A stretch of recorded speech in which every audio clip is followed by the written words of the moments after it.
Salut la famille YouTube, c'est une opportunité pour moi encore une fois qu'on se retrouve. Ça fait 2 jours, comme on le dit communément. Aujourd'hui, j'aimerais parler d'un sujet très important qui défraie la chronique concernant le ministre Adedje, notre ministre que nous connaissons tous, sur cette histoire de diffamation de 400 millions de francs CFA volés dans sa maison au village.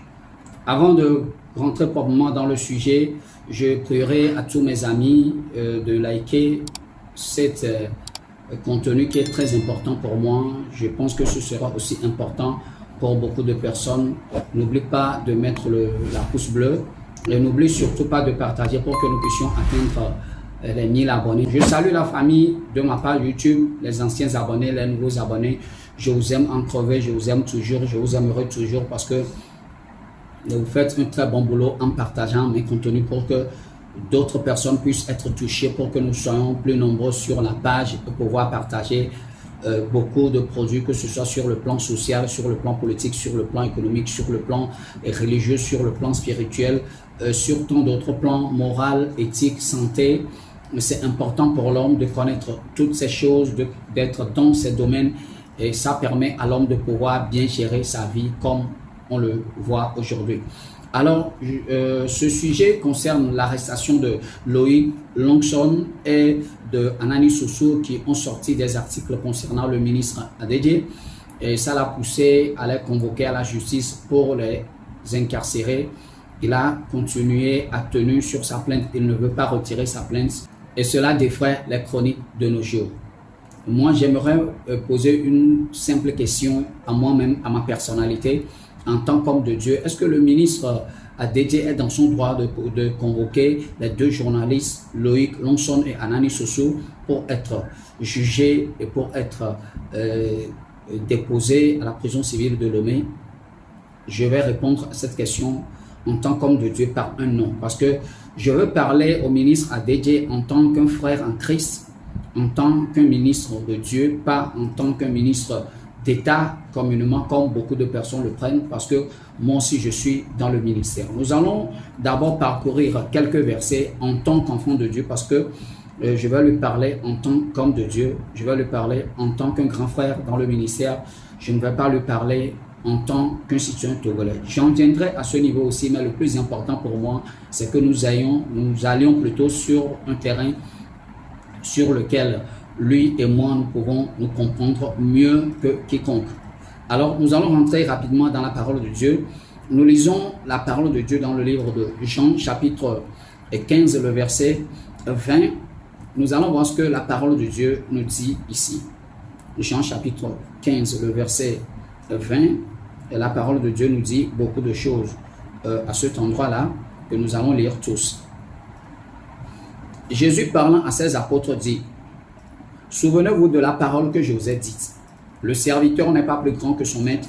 S'ils m'ont persécuté, ils vous persécuteront aussi.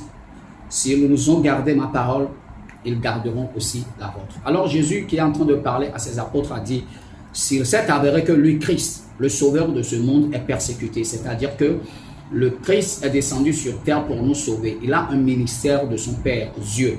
C'est pour nous sauver. Mais Christ a vu de la persécution dans tout ce qu'il a fait. Alors, il nous met en garde en tant que ses enfants, en tant que chrétiens, en tant que ses apôtres, en tant que ceux qui vont le suivre, que comme lui, il est persécuté en tant que le sauveur du monde, nous qui allons le suivre, nous qui allons rentrer dans le ministère, nous qu'on allait appeler comme hommes de Dieu, nous ferons objet de la même persécution, alors que cela ne nous soit pas un objet d'étonnement, que cela ne nous soit pas un objet de surprise. Alors, nous devons comprendre que le ministre Adedje fera toujours objet de persécution, quel que soit l'endroit où il se trouve, quel que soit là où il veut être, il fera objet de persécution.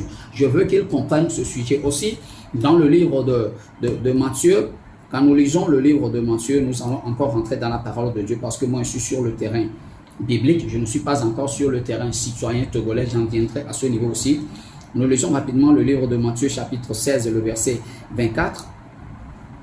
La parole de Dieu nous dit ceci. Prenons le temps de mieux lire Matthieu chapitre 16, le verset 24, la Bible dit, alors Jésus dit à ses disciples, si quelqu'un veut venir après moi, qu'il renonce à lui-même, qu'il se charge de sa croix et qu'il me suive. Si quelqu'un, Jésus dit bien, si quelqu'un, alors Jésus pose une condition, et cette condition est sine qua non. Si quelqu'un veut venir après moi, qu'il renonce à lui-même, qu'il se charge de sa croix et qu'il me suive. C'est ce que Jésus a dit. Cela veut dire que nous devons renoncer à nous-mêmes pour pouvoir suivre Jésus. Qu'est-ce que je veux expliquer là? Le ministre a dédié doit renoncer à lui-même. Il doit comprendre que cette diffamation à son endroit, en tant qu'homme d'État, il doit renoncer à cela. Il doit renoncer à son rang social, il doit renoncer à sa valeur, il doit renoncer à qui il est pour comprendre qu'il doit mieux suivre Jésus. Parce que s'il convoque les frères Loïc Lonson, qui sont ses frères, s'il convoque Anani Soussou pour les faire enfermer à cause de la diffamation dont il a fait l'objet en tant qu'homme d'État, alors il est sorti de son cadre de ministre de Dieu qui pouvait prêcher à ces personnes. Moi, j'aurais voulu qu'il sache ou bien qu'il connaisse l'endroit où ces deux personnes, ces deux journalistes adorent, qu'il aille voir, si c'est à l'église catholique, qu'il aille voir leur prêtre, si c'est à l'église presbytérienne, qu'il aille voir les pasteurs, si c'est dans d'autres ministères ou c'est dans d'autres églises de la place, qu'ils aillent voir les pasteurs discuter avec eux du comportement de leurs enfants spirituels. Moi, je pense que c'est mieux que de les convoquer devant les juridictions de la République pour les faire enfermer. Donc, je pense que sur ce terrain, le ministre, l'honorable ministre d'État a dédié qu'il y a encore un ministre de Dieu est un peu en erreur, tel que moi je le vois en tant qu'homme de Dieu. Nous allons lire le dernier verset, avant que je ne rentre sur le terrain communément citoyen togolais. Nous allons rentrer dans un autre verset qui est dans le livre de Matthieu chapitre 5, le verset 11. Jésus dit ceci, qui est très important. Il dit, heureux serez-vous lorsqu'on vous outragera, qu'on vous persécutera, qu'on dira faussement de vous toutes sortes de mal à cause de moi. Alors, le ministre Adédé doit comprendre que tout ce qu'on est en train de dire le concernant, c'est à cause de Jésus. Nous voyons tous aujourd'hui que ce sont les hommes de Dieu qui sont plus diffamés. Ce ne sont pas les hommes politiques. Les hommes politiques, les hommes politiques, au contraire, sont plutôt plus respectés que les hommes de Dieu. Donc, cette diffamation va à son encontre parce qu'il est homme de Dieu. Ce n'est pas parce qu'il est ministre d'État, non. Beaucoup de personnes ne s'indignent pas parce qu'il est ministre d'État, parce qu'il est homme de Dieu. Les gens se disent, mais si un homme de Dieu peut amasser tant d'argent dans son village et les gens auront la faim, et il serait encore sur la chair et les gens, les pauvres personnes vont encore faire objet de cotisation dans son église, mais que les gens sont désolés. Et les gens s'indignent à cause de la place qu'il occupe dans le ministère de Dieu, pas dans le ministère d'État, non. Donc quand il comprend ça, Jésus dit, nous devons être heureux. Nous ne devons pas nous mettre dans tous nos états pour vouloir en découdre avec les personnes, les convoquer pour pouvoir les remettre à leur place. La place de Lonson Loïc et la place de Anani Soussou n'est pas à la prison civile de Lomé. C'est à la concertation entre le ministre en tant qu'homme de Dieu qui peut les appeler en tant que des petits frères ou en tant que des enfants et leur parler. Moi, je pense que c'est mieux. Maintenant, en tant que citoyen, je dirais que le cadre ou bien la tournure qu'a pris les situations ne sont pas normales si nous rentrons sur le plan éthique du journalisme. Normalement, il y a des autorités compétentes ou bien il y a des ministères qui s'occupent de ces affaires concernant les journalistes au Togo. On peut les convoquer à la HAC, on peut les convoquer dans d'autres institutions qui peuvent les mettre à leur place. Et malgré que ces personnes ont fait un rétropédalage de ce qu'ils ont dit, mais ils sont toujours mis en détention. Et je pense que ce n'est pas bien.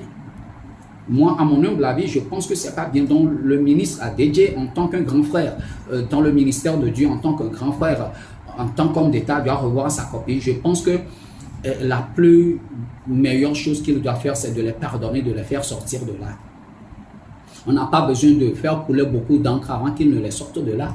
Moi, je pense même qu'ils ne devaient pas les envoyer là, car Jésus-Christ nous a dit dans le livre de 1 Corinthe, le chapitre 6, apôtre Paul nous exhorte que quand nous avons des problèmes entre nous en tant qu'hommes, en tant qu'enfants de Dieu, nous ne devons pas aller chez les juridictions pour que quelqu'un soit sanctionné, pour que quelqu'un soit mis aux arrêts. Nous devons pouvoir être sages de régler ces problèmes entre nous.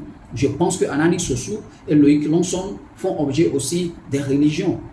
S'ils ne sont même pas chrétiens, mais c'est le meilleur moyen de les appeler pour les convaincre, pour leur parler de Christ, de l'amour de Christ, et pour leur parler de comment savoir gérer leurs journaux. Et ça fera un objet de bonne discussion entre eux et le ministre, à force de les mettre en prison. Mais quand ils l'ont diffamé, on ne peut plus faire un retour en arrière pour que cela ne se passe pas. C'est déjà passé. C'est au ministre de les pardonner, c'est au ministre de jouer son rôle pleinement en tant que ministre de Dieu, en tant qu'homme de Dieu, pour clore cette situation le plus vite que possible. Parce que moi, je pense que ce serait meilleur pour nous tous au Togo, parce que nous désirons la paix, le bon vivre au Togo. En tant que citoyens qui sont dans leur, je dirais, dans leur travail, c'est normal qu'ils font des fautes. C'est normal, car dans notre langue, on dit « Tomedela banazé », c'est-à-dire c'est celui qui va au marigot, là, qui casse la canarie. Et c'est évident, qui casse la jarre, c'est évident. Donc, ils ne seront jamais justes dans leur écrit ou dans leur parution. Ils feront toujours des erreurs, des fautes. Ils fauteront toujours contre qui? Ils ne vont pas fauter contre les choses. Ils vont fauter contre les hommes. Donc, le ministre Adedje doit comprendre que c'est évident qu'on faute contre lui. Et si c'est encore une autre personne, on va fauter encore contre lui. Il fait objet de persécution à cause de Christ. Je m'arrête là. En tant que citoyen, en tant qu'homme de Dieu, voilà moi mes analyses concernant la situation. Alors que Dieu nous bénisse tous, que Dieu nous apporte la paix dans nos cœurs et que Dieu apporte la paix dans le cœur de mon grand frère Adedje pour qu'il puisse pardonner à ces journalistes et qu'il les fasse sortir le plus tôt possible, surtout dans cette semaine de la prison. Dieu bénisse le Togo, Dieu fasse évoluer le Togo en toutes choses. Dieu nous bénisse. Bonne journée. Ciao.